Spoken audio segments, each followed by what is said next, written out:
एक बार भगवान श्री कृष्ण ने अपनी पत्नी सत्यभामा के कहने पर उन्हें स्वर्ग से पारिजात वृक्ष लाकर दिया था।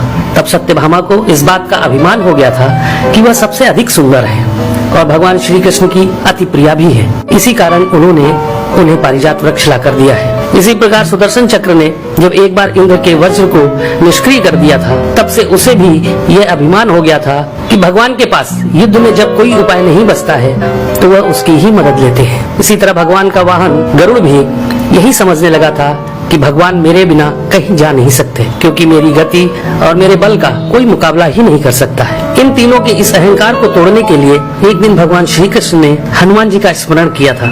उनके स्मरण करते ही हनुमान जी तत्काल द्वारिका आ पहुँचे थे। भगवान श्री राम और भगवान श्री कृष्ण एक ही हैं, यह तो हनुमान जी जानते ही थे। साथ ही वह यह भी जान गए थे कि भगवान श्री कृष्ण ने उन्हें किस कार्य के लिए बुलाया है। इसलिए वे भगवान श्री कृष्ण के दरबार में जाने की जगह द्वारिका के एक बहुत ही सुंदर बागीचे में चले गए थे और वहाँ के वृक्षों में लगे फलों के साथ साथ वृक्षों को भी तोड़ने लगे थे। यह खबर जब भगवान श्री कृष्ण के पास पहुंची कि एक वानर बगीचे को उजाड़ रहा है, तो भगवान श्री कृष्ण ने गरुड़ से कहा कि तुम सेना लेकर जाओ और उस वानर को पकड़कर मेरे सामने ले आओ।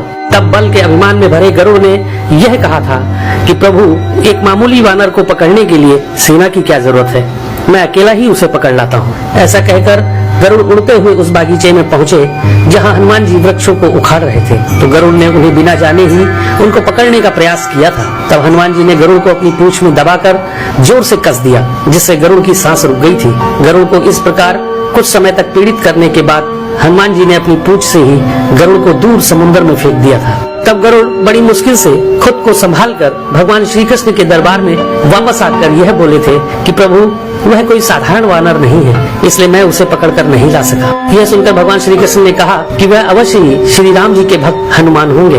तुम उनके पास जाकर यह कहना कि श्री राम ने उन्हें बुलाया है, वह अवश्य चले आएंगे और हो सके तो तुम उन्हें अपने साथ ही लेकर आना। भगवान श्री कृष्ण की आज्ञा पाकर गरुड़ हनुमान जी को ढूंढते हुए वहाँ से बहुत दूर मलय पर्वत पर पहुँच गए थे और हनुमान जी से अपनी भूल की क्षमा मांगते हुए उनसे यह कहा था कि भगवान श्री राम ने आपको याद किया है, आप मेरी पीठ पर बैठ जाइए, मैं आपको शीघ्रता से उनके पास पहुंचा देता हूँ। हनुमान जी प्रभु की यह लीला भी समझ गए थे, इसलिए उन्होंने गरुड़ से यह कहा था कि तुम चलो, मैं तुम्हारे पीछे ही आता हूँ। इधर द्वारिका में भगवान श्री कृष्ण ने राम का रूप धारण किया और सत्यभामा के साथ सिंहासन पर बैठ गए थे और सुदर्शन चक्र को यह आदेश दिया कि तुम द्वार पर रहो, बिना मेरी आज्ञा के कोई भी अंदर न आने पाए।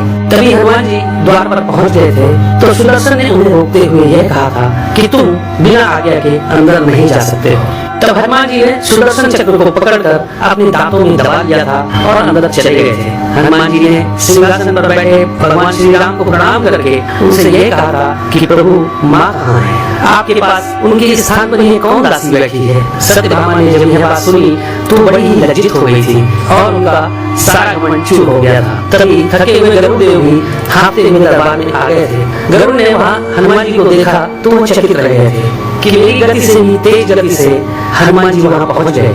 इस प्रकार गरुड़ का बल और गति दोनों का अभिमान चूर हो गया था। तभी श्री राम रूपी कृष्ण ने हनुमान जी से यह पूछा कि तुम अंदर कैसे आ गए थे? तुम्हें क्या द्वार पर किसी ने रोका नहीं था? तो हनुमान जी ने कहा, सुदर्शन चक्र ने मुझे रोका तो था, परंतु मैं आपके दर्शन में विलंब कैसे कर सकता था, इसलिए मैंने उस सुदर्शन चक्र को अपने दांतों में दबा लिया था। यह कहकर हनुमान जी ने अपने मुंह से दबे हुए सुदर्शन चक्र को निकालकर प्रभु के चरणों में डाल दिया था। इस प्रकार सुदर्शन चक्र का सारा घमंड समाप्त हो गया था।